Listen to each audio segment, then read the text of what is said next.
വീണ്ടും പശുവിന് വരാണ്ട് വിഷമായി തോന്നുന്നു. പശു എന്താ കിടന്ന് കരയുന്നേ?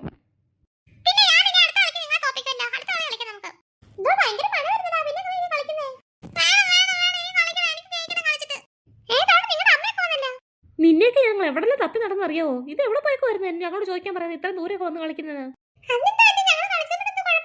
കളിച്ചാൽ തന്നെ കുഴപ്പമൊന്നോ? ഓക്ക് മഴ വരുന്നുണ്ടോ? മഴയൊന്നും അല്ല ഇപ്പൊ സംഭവം. ഇവിടെ ഭയങ്കര നിങ്ങൾ തന്നെ അറിഞ്ഞു ഇവിടെ നടക്കുന്ന കാര്യമല്ലോ. ഞാൻ വാർത്തക്കകത്ത് കണ്ടതാ. വലിയൊരു ചുഴലിക്കാറ്റ് വരാൻ പോവാ. ഇവിടെ നിന്നോ. രാവിലെ തൊട്ട് പശു കിടന്ന് ഭയങ്കര കരച്ചിലായിരുന്നു. പ്രകൃതിയിൽ എന്തെങ്കിലും മാറ്റം ഉള്ളപ്പോഴാണ് പശു ഇങ്ങനെയാണെന്ന് കരയുന്നത്. അത് കേട്ടപ്പോഴും ഞാൻ ഇങ്ങനെ പറഞ്ഞത് എന്തെങ്കിലും കാര്യം കാണുമായിരിക്കും.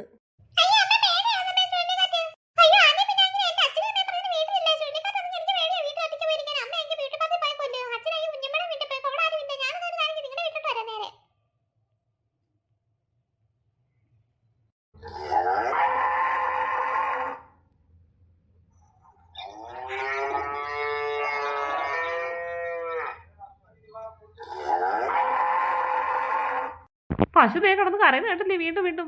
പിള്ളേരെ നോക്കിക്കാൻ നിങ്ങൾ പെട്ടെന്ന് ഇങ്ങോട്ട് വാ. അമ്മയും കൂടെ വീട്ടോട്ട് വാ. ഞങ്ങളുടെ വീട്ടിൽ വാ. പെട്ടെന്ന് വാ. ഇവിടെ നിന്ന് സമയം കളയാതെ. എനിക്ക് വേമേ കാറ്റ് ഇവിടങ്ങനെ വന്നു കഴിഞ്ഞാൽ നമ്മുടെ വീട് മൊത്തം പറത്തിക്കൊണ്ട് പോവോ? എടി നീ ഒരു കാര്യം ചെയ്തണ്ട. ആ വാർത്ത വെച്ച് നോക്കിക്കേ. എവിടെ വരെയെന്ന് അറിയാലോ കാര്യങ്ങളൊക്കെ. വാർത്തകൾ നോക്കാം. പിന്നെ പോടാ കൊട്ടുപോയി. ഇപ്പഴല്ലേ കാർട്ടൂൺ വയ്ക്കുന്നത്? വാർത്ത വെച്ച് നോക്കട്ടെ. ചുഴലിക്കാറ്റ് എവിടെ വരെയെന്ന് അറിയണ്ടേ? ബംഗാൾ ഉൾക്കടലിൽ നിന്ന് ബോധി ചുഴലിക്കാറ്റ് രൂപം പ്രാപിച്ചിരിക്കുകയാണ്.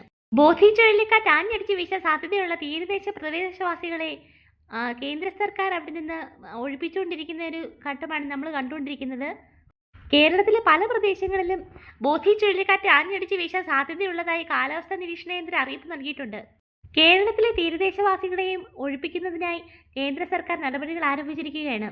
മിക്കവാറും നമ്മൾ ഇവിടുന്ന് പോകേണ്ടി വരും തോന്നുന്നു. ഇവിടെ എല്ലാം അഞ്ഞു വീശുമായിരിക്കാം ബോധി ചുഴലിക്കാറ്റ്. എടി നീ മധുനെ വിളിച്ചു നോക്കിയോ? ഞാൻ വിളിച്ചു നോക്കിയമ്മേ. ചേട്ടൻ എനിക്ക് ഡ്യൂട്ടിയിലെന്നാ പറഞ്ഞത്. ഇപ്പൊ ഉടനെ ഇറങ്ങാൻ പറ്റത്തില്ലെന്നാ പറഞ്ഞത്. ചേട്ടൻ നിൽക്കുന്ന സ്ഥലങ്ങളൊന്നും പ്രശ്നമില്ല. നമ്മുടെ ഈ പ്രദേശത്തൊക്കെയാ പ്രശ്നം വരുന്നത്.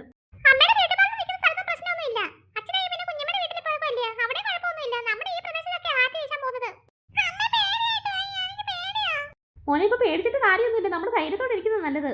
ഇത് ശാരദ കുറച്ച് തുണിയൊക്കെ എടുത്ത് വെക്കണി ബാഗിനകത്ത്. നമ്മളെങ്കിലും ഒഴിപ്പിക്കാൻ വേണ്ടിയിട്ട് ആളുകൾ വരുവാണെങ്കിൽ നമുക്ക് ആ ബാഗ് കൊടുത്തിട്ട് പോയാൽ മതിയല്ലോ. അത് ശരിയമ്മേ. ഞാൻ കുറച്ച് അത്യാവശ്യം തുണികളൊക്കെ എടുത്ത് വെക്കാം ബാഗിനകത്ത്. ഞാൻ കിങ്ങിണിയുടെ കുറെ ഡ്രസ്സുകൾ എടുക്കാം. അപ്പൊ അത് വെച്ച് അഡ്ജസ്റ്റ് ചെയ്യാലോ അമ്മണിക്കും.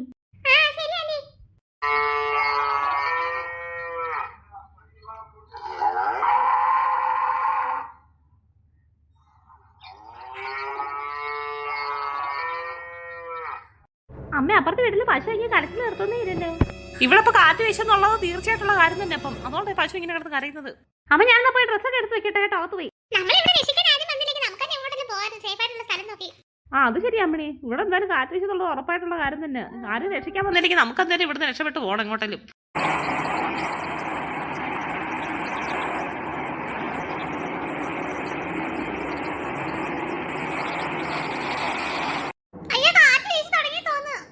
അമ്മ ഇവിടെ ആരും വരും തോന്നില്ല. ഗവൺമെന്റ് കാര്യങ്ങളൊന്നും ഇവിടെ എത്തത്തൊന്നുമില്ല. ഞാൻ അപ്പുറത്തെ മിൻമിൻ ചേച്ചിയുടെ മേൽക്കൂരയൊക്കെ കുറച്ചൊക്കെ പറന്ന് പൊങ്ങി. ഏതാണ്ട് ഞാൻ നോക്കിയപ്പോഴത്തേക്ക് ആ ചായപ്പിന്റെ മേൽക്കൂരയൊക്കെ കുറച്ച് പൊങ്ങിയിട്ടുണ്ട്. വന്ന് അന്ന് കാറ്റടിക്കുന്നുണ്ട് ഇപ്പോഴും. എടി ശാരദ ഉള്ള സമയം കൊണ്ട് നമുക്ക് ഈ തുണി സാധനങ്ങളൊക്കെ എടുത്തോണ്ട് ഇവിടുന്ന് പോകുന്നോ നല്ലത്. ഇവിടെ നിന്ന് കഴിഞ്ഞാൽ പിന്നെ വലിയ കാറ്റ് പിന്നെ കുറച്ച് കഴിയുമ്പോൾ വരും. എന്നാ വാ പെട്ടെന്ന് ഇറങ്ങില്ലേ. വാ ഞാൻ വീട് കൂട്ടാൻ പോവാ. അയ്യോ മഴ പെയ്തു തുടങ്ങിയല്ലോ. ആകെ 3 കുടയുള്ളൂ. 3 കുട കൊണ്ട് അഡ്ജസ്റ്റ് ചെയ്യണേ. എന്തോ ദൈവമേ. കുടയൊക്കെ വേണ്ട പറന്ന് കണ്ട് തിരിഞ്ഞ് ഈ കാറ്റ് കാണണം. പെട്ടെന്ന് വാ പിള്ളേരെ ഇങ്ങോട്ട്. നമ്മൾ വന്നോന്ന് ഇപ്പൊ എവിടെ അടി കൊടുങ്കാട്ടിനെ കൊണ്ട് വന്ന് എത്തിയെന്ന് തോന്നല്ലോ. കാടായാലും കുഴപ്പമില്ലമ്മേ. ഇവിടെ ആണെങ്കിലേ വലിയ കാറ്റും മഴയൊന്നും ഇല്ലെന്ന് തോന്നുന്നു. ഇവിടെ മഴയൊന്നും ഇല്ലല്ലോ. ആകാശം അത്യാവശ്യം തെളിഞ്ഞ് നടക്കുക. അയ്യോ കുറച്ചു നേരം ഇവിടെ ഇരുന്ന് റെസ്റ്റ് എടുക്കട്ടെ. എത്ര നേരം കൊണ്ട് നടക്കുമോ നമ്മള്?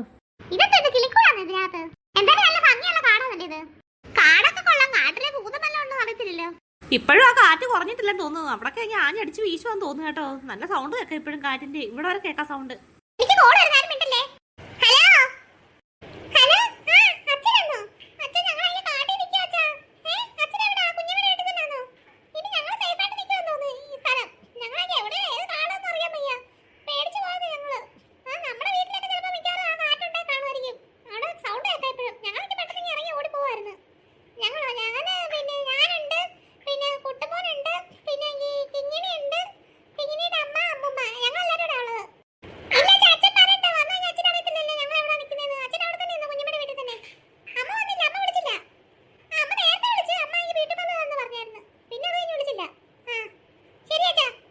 അച്ഛനാണ് അമ്മനെ വിളിച്ചത്.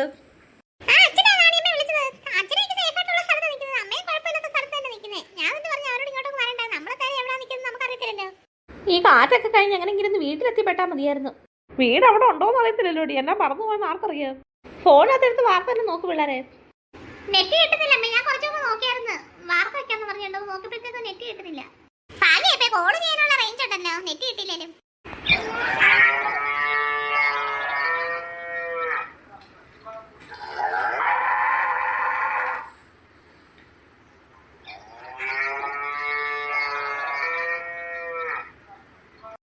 ശാരദ എവിടെ അടി? കാടിനകത്താണെങ്കിൽ പശു വരുന്ന കേൾക്കുന്നത്. നമ്മുടെ വീടിനടുത്ത് കുഴപ്പമില്ല. എവിടെ നടി കാട്ടിനകത്തും കേൾക്കുന്നേ? അപ്പൊ ഇവിടെ ചുഴലിക്കാറ്റുണ്ടാവും തോന്നല്ലോ. അയ്യോ തേണ്ട ചുഴലിക്കാറ്റ് വന്നിവിടെ. അയ്യോ നമ്മൾ അതിനകത്ത് അങ്ങനെ പെട്ടുപോയി കഴിഞ്ഞാൽ ചുഴറ്റി അടിക്കും. നമ്മളെ ചുഴറ്റി അടിക്കും.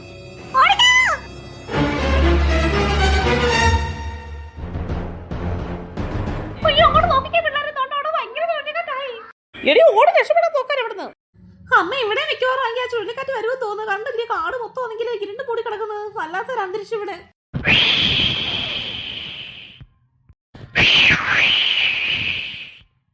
മൊത്തത്തിൽ എന്തൊക്കെയോ മാറ്റങ്ങളുണ്ട് പ്രകൃതിയില്.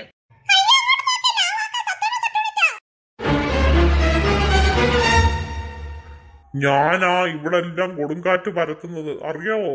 ഈ പ്രപഞ്ചത്തെ തന്നെ ഞാൻ എന്റെ കൈക്കലാക്കാൻ പോവാ. അയ്യോ എനിക്ക് വിശ്വസിക്കാൻ പറ്റുന്നില്ല. നമ്മളപ്പോ ഇത്ര നേരമൊക്കെ പശുവിന്റെ കരച്ചിൽ കേട്ടത്. അപ്പൊ ഇതിന്റെ ആയിരുന്നു ലാവാക്ക സർട്ടിഫിക്കറ്റ് ആയിരുന്നു. ഞാൻ ഈ പ്രപഞ്ചം മൊത്തം എന്റെ കൈക്കലാക്കും.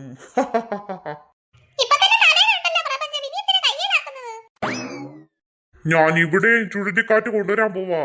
എന്നിട്ട് ഈ കാട് മൊത്തം ഞാൻ ഇല്ലാതാക്കും.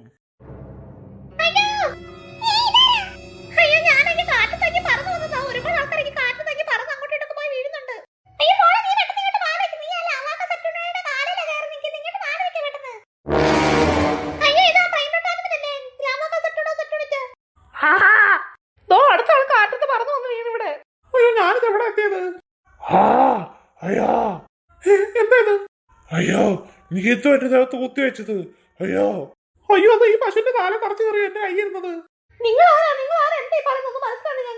ഞാൻ കാറ്റത്ത് പറന്നു വീണതാ. ഞാനെങ്കിലും ഒരു മൃഗഡോക്ടറാ. ഞാനെങ്കിലേ ഒരു പശുവിനെങ്കില് കുത്തി വെക്കുമായിരുന്നു. ആ സമയത്തായിരിക്കും കാറ്റെങ്കിൽ എന്നെ വന്ന് ഇവിടെ കൊണ്ടുവന്നത്. കാറ്റ് ഭയങ്കരമായിട്ട് വന്നു ഇങ്ങനെ ഞാൻ പറന്ന് ഇവിടെ വന്ന് വീണതാ. ഞാനെങ്കിൽ ഒരു പശുവിനെ കുത്തി വെക്കാൻ വേണ്ടി തുടങ്ങുമായിരുന്നു. എന്റെ കയ്യിലാണെങ്കിൽ സിറിഞ്ചൊക്കെ ഉണ്ടായിരുന്നു.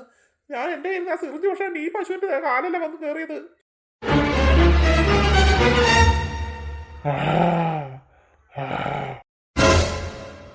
ആ പശു പോയല്ലോ.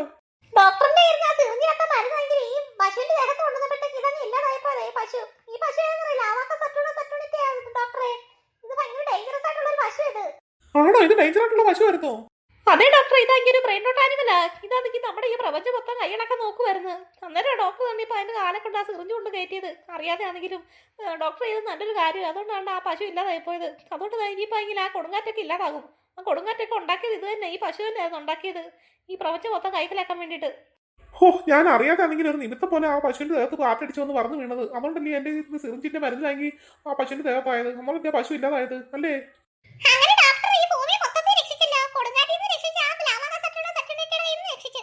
ആ ലാവാക്ക സർട്ടിഫിക്കറ്റ് ഇല്ലാതായതോടുകൂടി ആ കൊടുങ്കാറ്റും ഇല്ലാതായി. നമ്മളെല്ലാരും സേഫ് ആയി എന്തായാലും. എല്ലാം ഒരു നിമിത്തം പോലെ നടന്നു.